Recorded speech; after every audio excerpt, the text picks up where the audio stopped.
Welcome back to Gold Derby. I'm Christopher Rosen. I'm so pleased to be joined by costume designer Ariane Phillips, a three-time Oscar nominee whose past work has included Once Upon a Time in Hollywood and Walk the Line, and whose new film is the excellent James Mangold film, A Complete Unknown.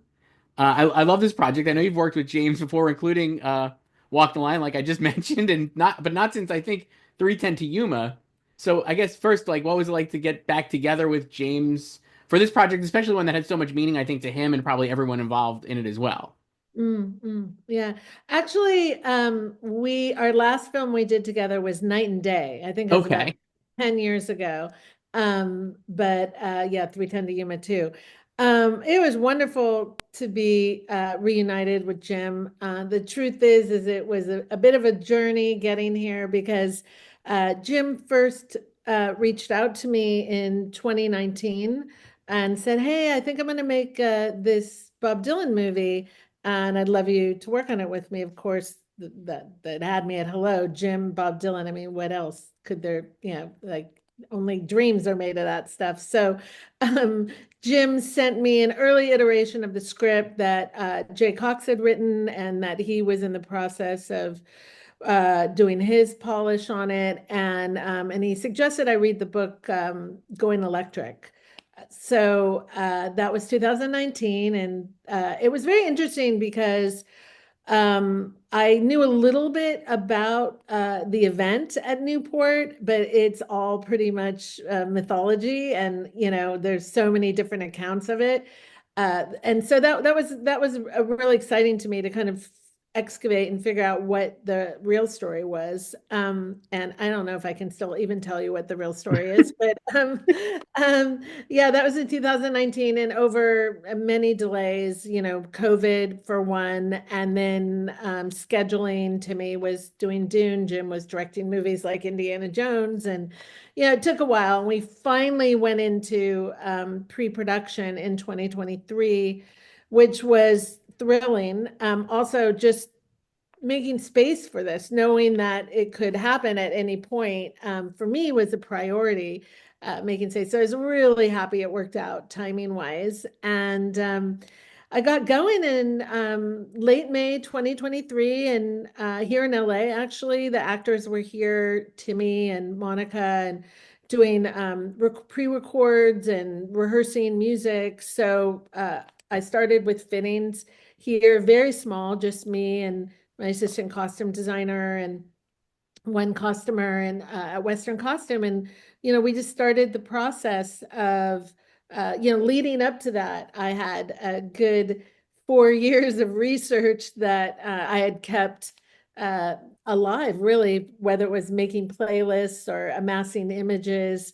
By the time we hit 2023, I felt that I had read multiple books about Bob, pretty much any book I could get my hands on, whether it was an Alan Lomax book or a Pete Seeger book or Susie Rotell's book, just to learn. I mean, I learned from working on earlier biopics that it's really helpful to learn the the character through other people's impressions or experiences with them. And in Bob's case, that is really the only way. It's kind of what our story is about too, about how he, you learn about Bob through the people around him.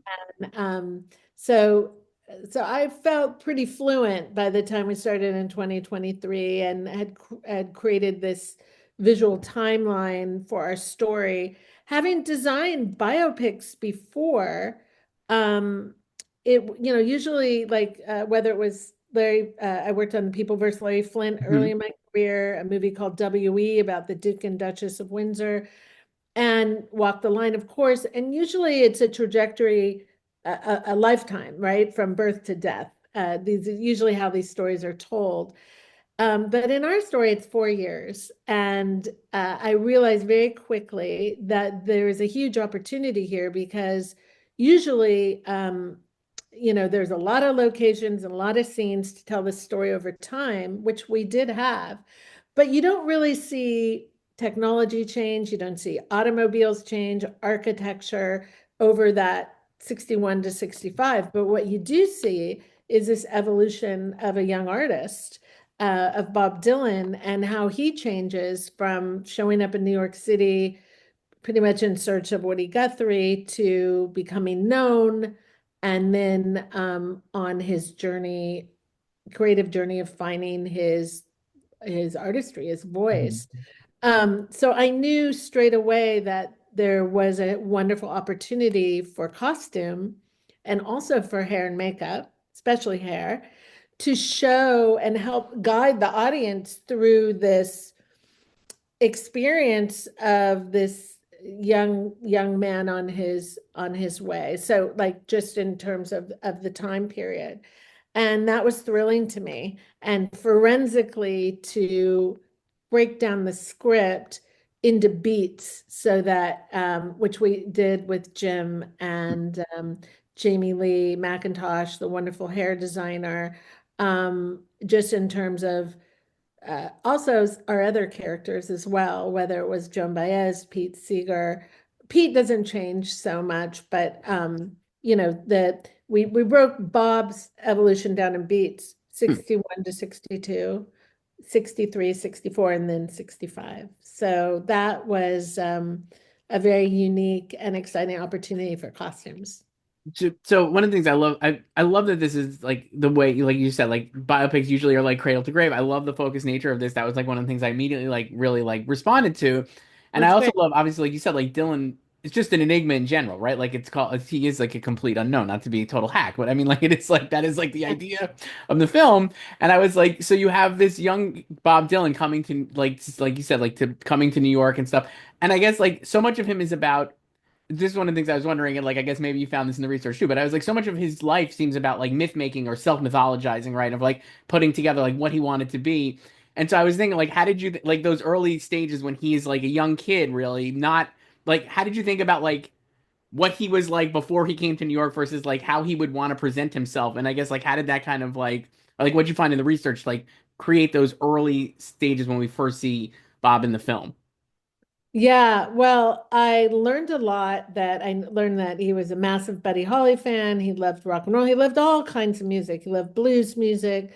And specifically, Woody Guthrie really, I think, as a songwriter, really spoke to him in a deep way. And I learned actually that this young Bob Dylan that showed up in Manhattan in search of Woody Guthrie, that his look, which we had few images, but his look was very thoughtful and very put together in a way that you would think he was kind of like yeah, haphazard, messy 19-year-old. But I learned from specifically from Susie Rotello's book, A Free Will in Time, how thoughtful he was about his kind of proletariat Woody Guthrie workwear, the carpenter pants and the Pendleton shirts, and all of that was very thoughtful. It was, think about a 19-year-old kid who's fashioning himself after a hero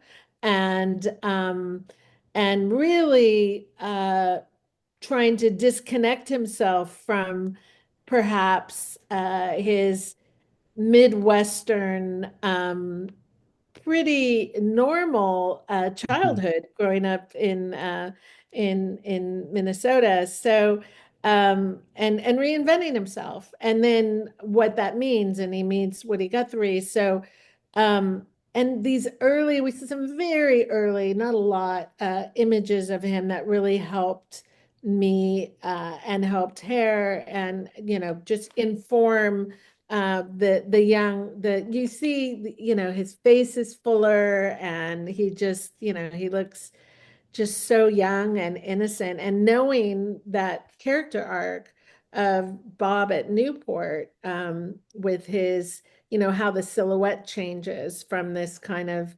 proletariat, like Americana in search of Woody Guthrie, young guy, to we broke it down into these beats of 61, 62, and then he's playing in the folk scene in the village, and gets known very quickly. I mean, it's incredible how much music he wrote during this 4-year period, and music that has lasted some of his Mhm.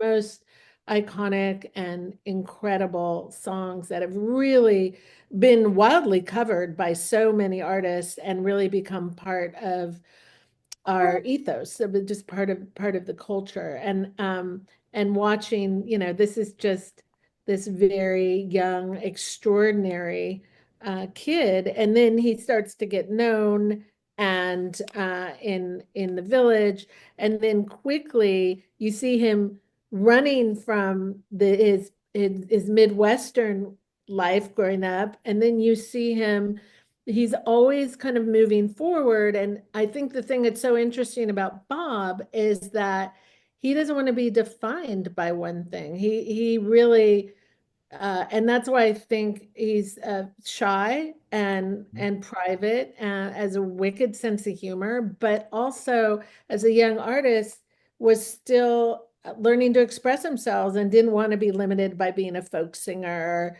labeled at one thing. And that is really what I think is so beautiful about this story. It's about a young person finding their musical voice or finding their voice, finding their place in the world. And you see him in 65, and he's been to London a couple times, and you see how his silhouette has changed. He's a fan of the Beatles. I learned he was a fan of the Beatles. He was hanging out with Donovan, and he comes back with this very mod look, which is so interesting because it really is, he's created along with Mick Jagger and the Beatles, this rock and roll archetype in the 65. He's wearing the Cuban heels, the Mhm. skinny jeans, the leather jacket, and the hair. And you think about like he is our American archetype for rock and roll. Like you think about Mick Jagger and the Beatles and the Stones, they were so influenced by American rock and roll and American blues. And then here we have Bob Dylan, a quintessentially American artist, influenced by Americana, Woody Guthrie, and creating his own voice, essentially American. And yet he kind of adapts this British mod style in 65. And I think he's a real reflection of a young guy who's like experimenting. He's Mhm. experimenting musically, he's experimenting with how he presents himself to the world, and he becomes known very quickly. And I think that that was really informed this, shadowy persona behind the glasses, of it was a lot, pretty much overnight in these years of becoming uh, a hero and an icon, and really like a pinnacle of American music when at the time it was the British invasion, right? So I think it's a uniquely American story.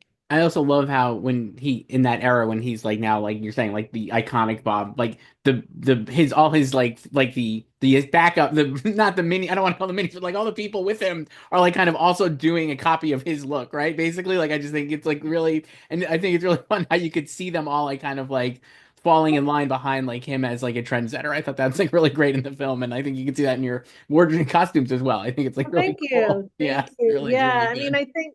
I think you really see a hint to what's to come. The research for me didn't stop at 65 because I wanted to see where he was going in 66, 67, 68, and 69, the Summer of Love, and kind of seeding, looking back and seeding in this arc. And, in 65, he goes nuts. Like what he's wearing like stripes and polka dots, and it's totally mod, and wanting to see that with you see the polka dot shirt and actually the leather jacket he wears at Newport and the tab collar shirts become indicative of his style to this day. Mhm. Think of Bob Dylan like in the 70s and the 80s and even now in a black leather blazer that you see at Newport. So being able to kind of show that, I think when we're young, um, I can say this for myself and a lot of us, I think that when we're finding kind of our identity, whether that, visually,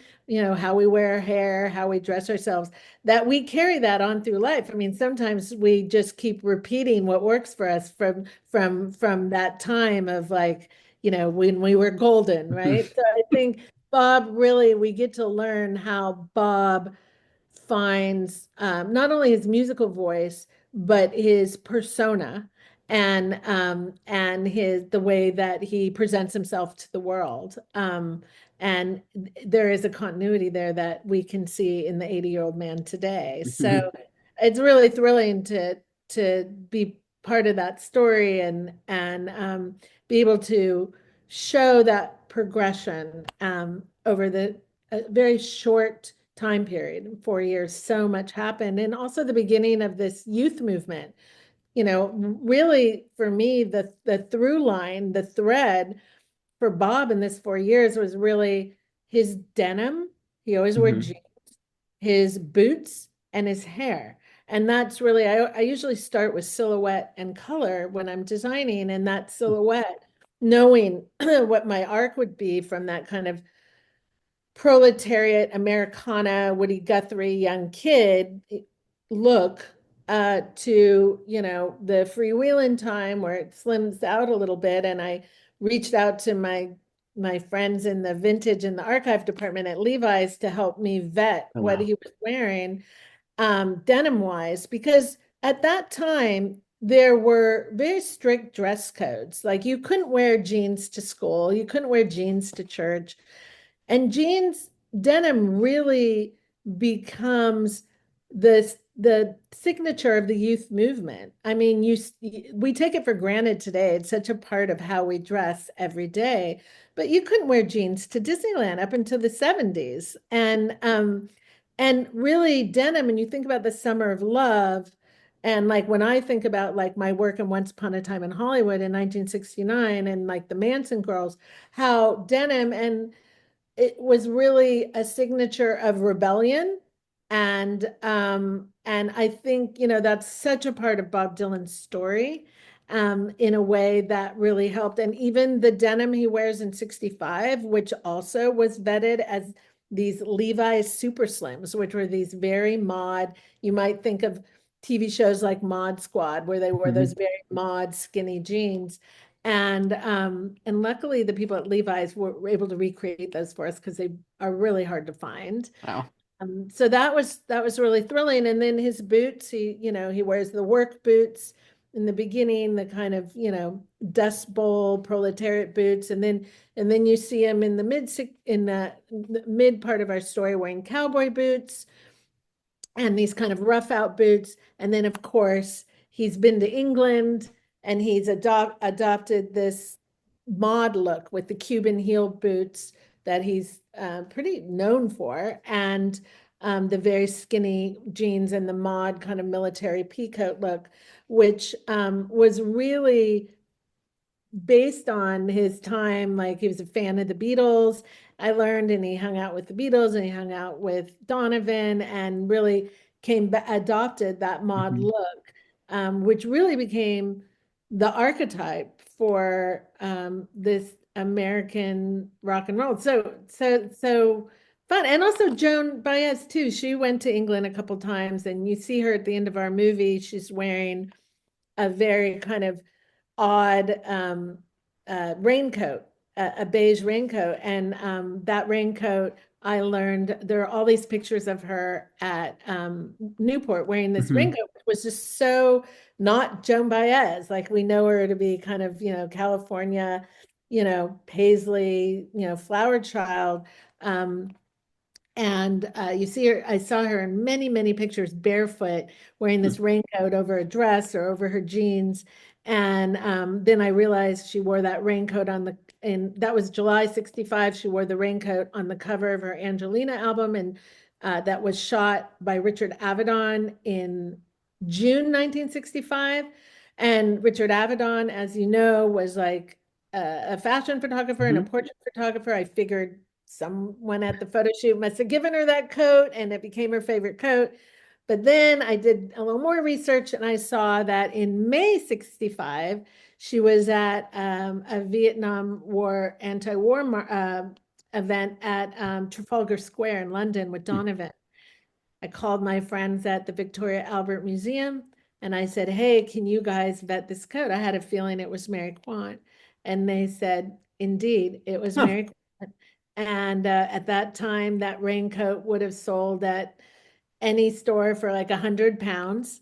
And that clearly, was So I really wanted that coat in the movie to just show kind of what was coming as a precursor to this kind of summer of love, like the mod, Carnaby, the influence of, and how Joan and Bob had this international, Joan was known in England, and they had more of a wider experience in terms of traveling and being in Europe. So being able to just tell that story as well about the change that was happening and would grow to what we know as the Summer of Love, and here we are I today. love yeah no I love hearing about this because I love that's like we have to wrap up, but I was like I love hearing about this because I love that aspect of the movie that it feels like the movie is alive beyond the beginning and the end of the movie, and I think that is like really cool and rare, like you said, like